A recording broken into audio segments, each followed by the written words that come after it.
Era uma terça-feira chuvosa em Londres, quando tudo começou a desmoronar para James Wellington, um dos advogados mais respeitados da cidade.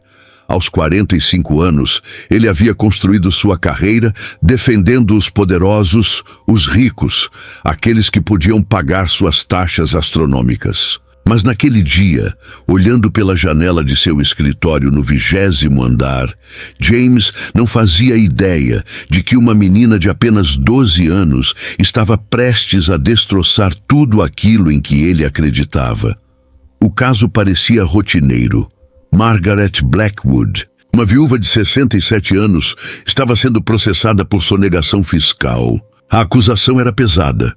Ela havia escondido mais de 2 milhões de libras em contas offshore, dinheiro que deveria ter sido declarado após a morte de seu marido, um conhecido empresário do setor imobiliário. James foi contratado pela família Blackwood para defendê-la, e o pagamento: $500 mil. Um valor que faria qualquer advogado sorrir, mas havia algo estranho nesse caso. Margaret morava em uma casa modesta nos subúrbios, dirigia um carro de 10 anos e suas roupas, embora elegantes, eram claramente antigas. Para alguém que supostamente escondia milhões, ela vivia de forma surpreendentemente simples. James, no entanto, não se importava com esses detalhes. Seu trabalho era simples: criar dúvida suficiente para que ela fosse absolvida. A estratégia era clara. James argumentaria que Margaret era uma viúva vulnerável, manipulada por consultores financeiros inescrupulosos que aproveitaram seu luto para convencê-la a esconder o dinheiro. Ele pintaria o quadro de uma mulher idosa, confusa e enlutada, que mal compreendia as complexidades fiscais. Era uma narrativa convincente, e James a havia usado com sucesso em casos similares.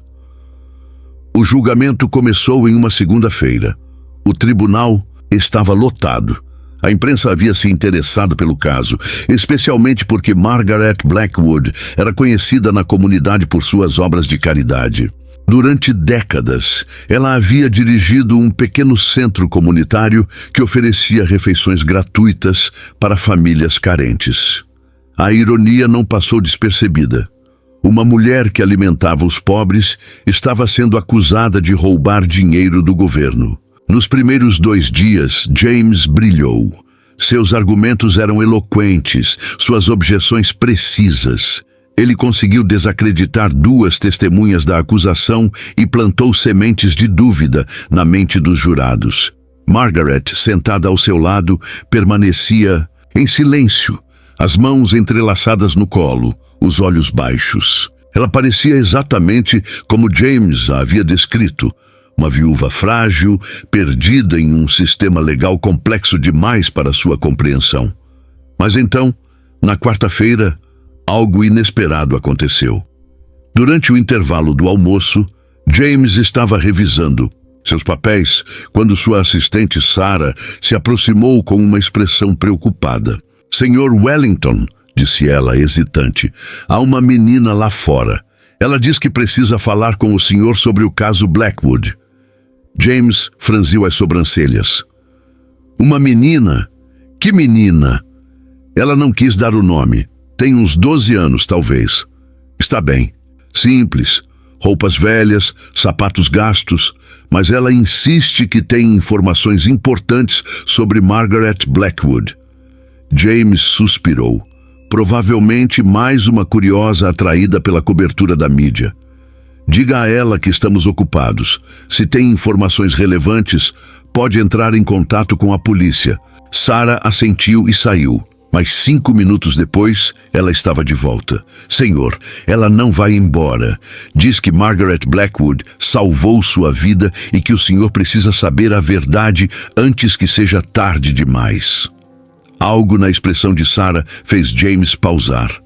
Ele olhou para o relógio. Ainda tinha 15 minutos antes de o julgamento recomeçar. "Traga-a." A menina que entrou em sua sala era exatamente como Sarah havia descrito. Cabelos castanhos presos em um rabo de cavalo desarrumado, roupas claramente de segunda mão, mas limpas e bem cuidadas. Seus olhos, no entanto, eram surpreendentemente determinados para alguém tão jovem. Ela segurava uma pasta de papelão surrada contra o peito. "Senhor", disse ela, com um sotaque cockney pronunciado, "meu nome é Emma Torres, e o senhor está defendendo a pessoa errada." James se inclinou para trás em sua cadeira. "Como assim?" Emma respirou fundo, como se estivesse se preparando para mergulhar em águas profundas. "Margaret Blackwood não escondeu nenhum dinheiro. Ela o doou, todo ele. Doou para quem? Para nós, para pessoas como eu." Emma abriu sua pasta e retirou uma pilha de papéis amarelados. "Estas são as contas. De tudo, cada libra que ela gastou nos últimos 5 anos." James pegou os papéis, cético. À primeira vista, pareciam recibos e anotações manuscritas, tudo meticulosamente organizado. Mas quando começou a ler, sua expressão mudou gradualmente. Família Chen, tratamento de câncer, 12 mil. Família Rodrigues, despejo evitado, 8.500. Tommy Williams, cirurgia, 15 mil. A lista continuava, página após página. Centenas de famílias, milhares de libras, todos cuidadosamente documentados com nomes, datas e propósitos. "Ela mantinha tudo em segredo", continuou Emma, sua voz tremendo ligeiramente. "Dizia que se as pessoas soubessem que ela tinha dinheiro, todo mundo viria pedir ajuda, e ela não conseguiria ajudar a todos. Então fingia ser pobre, vivia de forma simples e usava o dinheiro do marido para ajudar as famílias que mais precisavam." James olhou para a menina com uma mistura de incredulidade e crescente compreensão. "E você? Como ela ajudou você?" Os olhos de Emma se encheram de lágrimas, mas ela se manteve firme. "Minha mãe estava morrendo. Câncer. O NHS disse que não havia mais nada que pudessem fazer, mas havia um tratamento experimental na Suíça. Custava 200 mil. Nós não tínhamos nem 200. Ela parou, limpando os olhos com a manga da camisa. "Margaret soube através do centro comunitário. Uma noite, ela apareceu em nossa porta. Disse que havia conseguido uma bolsa de estudos médica para minha mãe. Uma mentira gentil. Ela pagou tudo. O tratamento, as viagens, a estadia, tudo." "E sua mãe?" Emma sorriu pela primeira vez. "Está viva, em remissão há 3 anos. Ela trabalha como enfermeira agora, ajudando outros pacientes com câncer." James sentiu algo estranho em seu peito, uma sensação que não experimentava há anos. Culpa, talvez, ou vergonha. "Por que você está me contando isso agora? Por que não foi à polícia?" "Fui. Eles disseram que precisavam de mais evidências, que depoimentos de crianças não são confiáveis. Mas o senhor pode fazer alguma coisa. Pode contar a verdade no tribunal." James olhou novamente para os papéis. Se fossem autênticos, e algo em seu instinto lhe dizia que eram, Margaret Blackwood não era uma sonegadora. Ela era uma santa moderna, uma mulher que havia sacrificado sua própria segurança financeira para salvar dezenas de famílias. E ele estava prestes a destruí-la para proteger uma mentira que nem mesmo ela havia criado. "Emma", disse ele lentamente, "você entende o que está me pedindo para fazer? Se eu usar essas informações, posso ser processado. Posso perder minha licença. E Margaret, ela pode acabar em uma situação ainda pior se o governo descobrir que ela doou dinheiro que deveria ter declarado." A menina o encarou com uma maturidade perturbadora. "Senhor Wellington, você tem filhos?" A pergunta o pegou de surpresa. "Tenho uma filha, tem 15 anos. Se ela estivesse doente, se precisasse de ajuda, o que o senhor faria?" James não precisou pensar. "Qualquer coisa, absolutamente qualquer coisa." "Então o senhor entende. Margaret fez qualquer coisa para ajudar centenas de filhas e filhos. E agora ela precisa que alguém faça qualquer coisa para ajudá-la." O silêncio que se seguiu foi ensurdecedor. James podia ouvir seu próprio coração batendo, podia sentir o peso dos anos de carreira construída sobre casos como esse, defendendo os culpados porque eles podiam pagar, ignorando a verdade porque ela era inconveniente. Sarah bateu na porta. Sr. Wellington, o julgamento vai recomeçar em 5 minutos. James olhou para Emma, depois para os papéis, depois novamente para a menina. Se eu fizer isso, disse ele finalmente, não há volta. Minha carreira, minha reputação, tudo pode acabar. Emma se levantou, guardando cuidadosamente os papéis de volta na pasta. Minha mãe sempre me diz que existem 2 formas de viver, fazendo o que é fácil ou fazendo o que é certo. Raramente são a mesma coisa. Ela se dirigiu para a porta, mas parou antes de sair. Margaret não sabe que estou aqui. Ela me fez prometer que nunca contaria sobre o dinheiro. Disse que as pessoas não entenderiam, que diriam que ela deveria ter pagado impostos primeiro antes de ajudar os outros. Mas eu não podia ficar aqui, assistindo enquanto ela é destruída por tentar salvar vidas. Então ela se foi, deixando James sozinho com uma decisão que mudaria tudo. 10 minutos depois, James estava de volta no tribunal. Margaret Blackwood o olhava com confiança, esperando que ele continuasse sua defesa brilhante. Os jurados estavam atentos, a imprensa tomava notas, e o promotor se preparava para apresentar sua evidência final. Uma evidência que James sabia que seria devastadora se ele não agisse agora. James se levantou lentamente. Seu coração batia tão forte que ele tinha certeza de que todos no tribunal podiam ouvi-lo. Ele olhou para Margaret, depois para o juiz, depois para a plateia lotada. Vossa Excelência, disse ele, sua voz surpreendentemente firme. Gostaria de chamar uma nova testemunha. Emma Torres. O murmúrio que se espalhou pelo tribunal foi imediatamente silenciado pelo martelo do juiz. Margaret olhou para James com confusão. Depois se virou para ver Emma caminhando pelo corredor, sua pasta de papelão ainda firme contra o peito.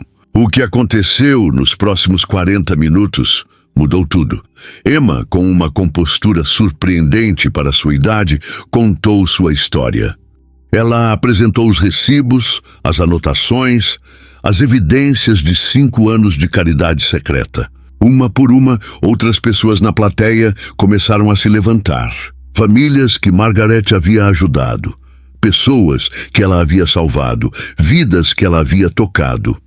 O Sr. Chen se levantou e falou sobre como Margaret pagou o tratamento de câncer de sua esposa. A Sra. Rodrigues contou como Margaret salvou sua família do despejo. Tommy Williams, agora com 16 anos, explicou como Margaret pagou sua cirurgia cardíaca quando o NHS disse que ele teria que esperar 2 anos. Uma a uma, as evidências se acumularam. Não de sonegação, mas de sacrifício. Margaret Blackwood não havia escondido 2 milhões de libras. Ela os havia dado. Cada centavo para pessoas que precisavam mais do que ela. Quando Emma terminou seu depoimento, o tribunal estava em completo silêncio. Lágrimas corriam pelo rosto de vários jurados. O próprio promotor parecia abalado. E Margaret Blackwood, pela primeira vez em 3 dias, levantou os olhos e olhou diretamente para James. Não havia raiva em seu olhar. Não havia traição. Apenas uma profunda tristeza. Ela sabia que sua vida privada, sua missão secreta de 5 anos, havia sido exposta. Sua humildade, sua discrição, sua capacidade de ajudar sem reconhecimento, tudo isso estava agora sob os holofotes crus de um tribunal público. O julgamento foi suspenso. Dentro de 2 horas, as autoridades fiscais anunciaram que estavam retirando todas as acusações. Dentro de 1 semana, uma lei foi proposta no parlamento para permitir deduções fiscais retroativas para doações de caridade documentadas. Dentro de 1 mês, Margaret Blackwood foi homenageada pela rainha com uma ordem do Império Britânico. Mas essas foram as consequências públicas. As consequências pessoais foram muito mais complexas. James Wellington perdeu metade de seus clientes ricos nos meses seguintes. Sua reputação como um advogado disposto a fazer qualquer coisa para ganhar foi substituída por algo muito mais complicado, uma reputação de integridade. Paradoxalmente, isso atraiu um tipo diferente de cliente, pessoas que precisavam de ajuda real, não apenas de manipulação legal. 3 meses depois do julgamento, James estava trabalhando em casos pro bono pela primeira vez em 2 décadas. Sua renda havia caído pela metade, mas quando ele chegava em casa à noite, conseguia olhar sua filha de 15 anos nos olhos sem sentir aquela pontada familiar de vergonha. Margaret Blackwood nunca mais falou com ele diretamente. Não por raiva, mas porque ela entendeu que James havia feito uma escolha que custara muito a ele pessoalmente. Em uma carta que ela enviou algumas semanas depois, ela escreveu: "Você sacrificou sua carreira para salvar a minha reputação. Isso é mais generoso do que qualquer doação que já fiz."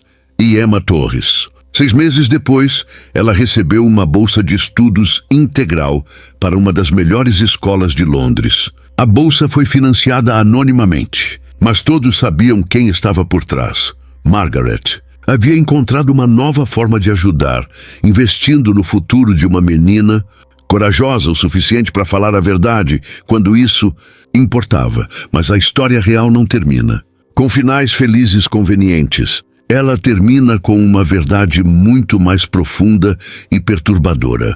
1 ano depois do julgamento, James estava em seu novo escritório, menor, mais modesto, mas honesto, quando Emma apareceu novamente. Agora com 13 anos, mais alta, mais confiante, mas com os mesmos olhos determinados. "Sr. Wellington", disse ela, "preciso contar-lhe algo." James sentiu um frio na barriga. "O quê?" Emma respirou fundo. Margaret não era a única. Ela fazia parte de uma rede. Há outras pessoas, empresários, políticos, pessoas ricas, que estão fazendo a mesma coisa, doando em segredo, vivendo de forma simples, ajudando famílias necessitadas, mas eles estão sendo investigados também. Um por um, James se inclinou para a frente. "Como você sabe disso?" "Porque minha mãe não é apenas uma enfermeira. Ela coordena uma rede de famílias que foram ajudadas. Nós sabemos quem são os doadores, sabemos como eles operam, sabemos que eles estão em perigo." Emma colocou uma nova pasta sobre a mesa de James. "Há 17 pessoas nesta lista, todas sendo investigadas por sonegação fiscal, todas culpadas apenas de tentar salvar vidas, e todas precisando de advogados que tenham coragem de contar a verdade." James abriu a pasta e viu nomes que reconheceu: empresários respeitados, políticos de ambos os partidos, celebridades conhecidas por sua filantropia pública. Todos enfrentando investigações fiscais. Todos, segundo Emma, culpados apenas de caridade secreta.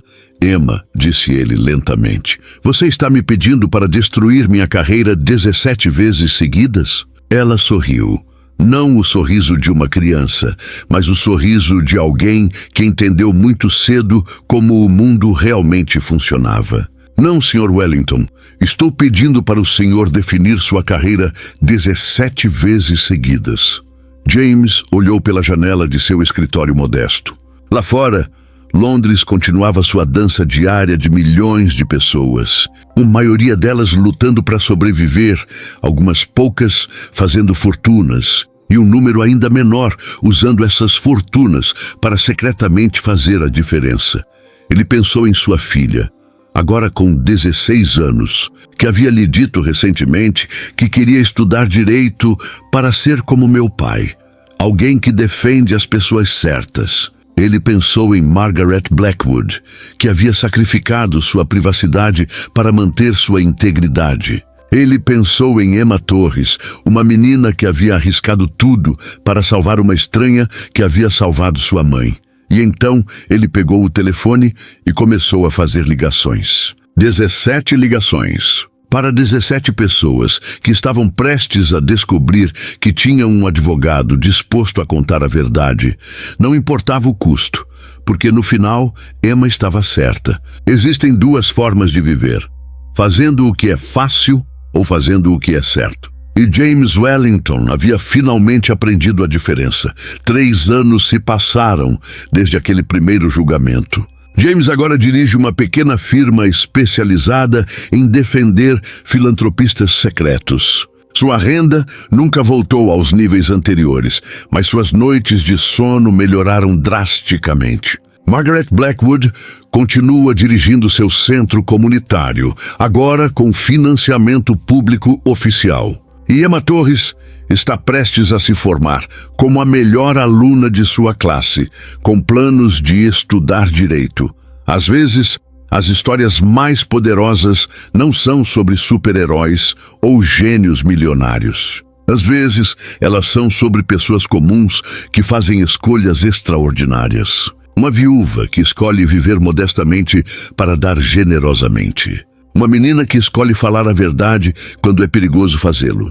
Um advogado que escolhe a integridade sobre o lucro. E talvez, apenas talvez, essas escolhas tenham o poder de mudar não apenas vidas individuais, mas toda a forma como pensamos sobre sucesso, sacrifício e o verdadeiro significado de uma vida bem vivida. Compartilhe essa história para inspirar mais pessoas a fazerem a diferença.